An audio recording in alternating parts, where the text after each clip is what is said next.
आप देख रहे हैं न्यूज़ फर्स्ट नेटवर्क, आपके साथ आपकी आवाज। खबर आ रही है गुजरात के सूरत से, जहां पर 27 जून 2025 को शुक्रवार के दिन देरोद प्राथमिक स्कूल में कन्या केलवनी और स्कूल प्रवेशोत्सव 2025 का आयोजन किया गया। इस अवसर पर स्कूल में शिक्षा प्राप्त करने के लिए आंगनवाड़ी और कक्षा 1 में प्रवेश लेने वाले बच्चों का स्वागत किया गया। कार्यक्रम में मुख्य अतिथियों का आगमन हुआ, जिनमें तेजल बेन मिस्त्री, हेमंत भाई वसावा, सरपंच CRC भावेश भाई पटेल और गांव के अन्य गणमान्य व्यक्ति शामिल थे। अतिथियों का स्वागत दीप प्रज्वलन तथा प्रार्थना के साथ किया गया।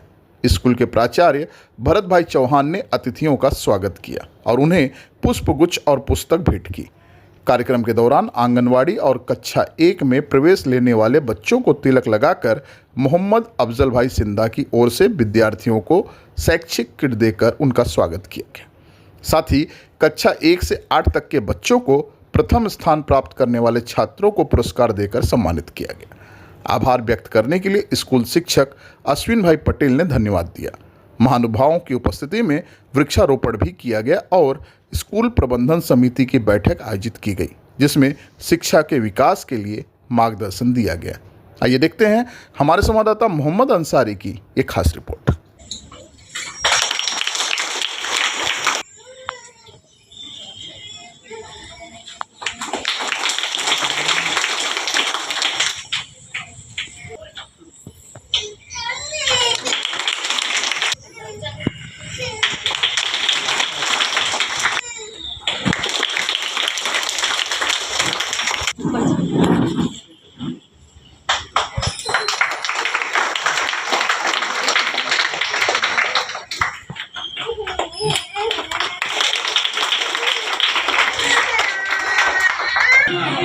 नोट पेन्सिल रबर देशी हिसाब અને એ બધું એમના તરફથી દાતા તરફથી છે એટલે લસકાણાના છે અને મોહમ્મદભાઈ સિંધા એમને દરેક બાળકોને એ રીતે આપણે બીજી તાલુકા સ્કૂલ છે, જેલાલ સ્કૂલ છે અને આસ્થા એ રીતે મેં કીધું થોડા બાળકોને થોડી મદદ કરો। આવતા વર્ષે મેં કહ્યું વધારે આપજો પણ મારા બાળકોને થોડું લાભ મળે શૈક્ષણિક કિટનો।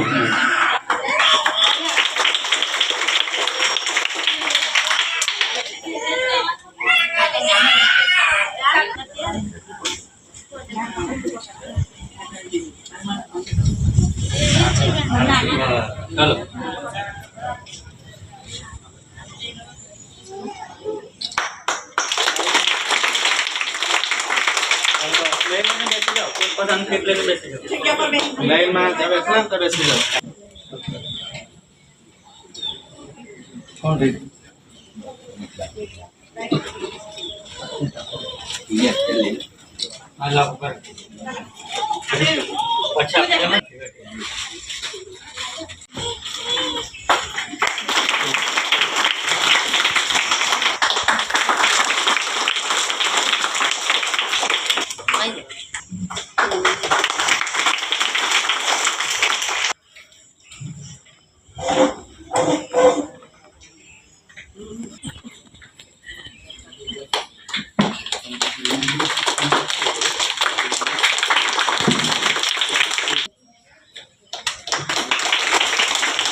मंच पर उपस्थित गामना प्रथम नागरिक एवं सरपंच श्री हेमंत भाई, CRC भावेश भाई, वडील एवं मोहन काका, दादा श्री अफजल भाई તેમજ પંચાયતના સભ્યશ્રીઓ, SMCના સભ્યો, ગામના વડીલો, વિદ્યાર્થી મિત્રો કે જેમના માટે આજનો આ પ્રોગ્રામ રાખવામાં આવ્યો છે, તેમજ એમના દરેક પેરેન્ટ્સો, આપ સૌને મારા નમસ્કાર।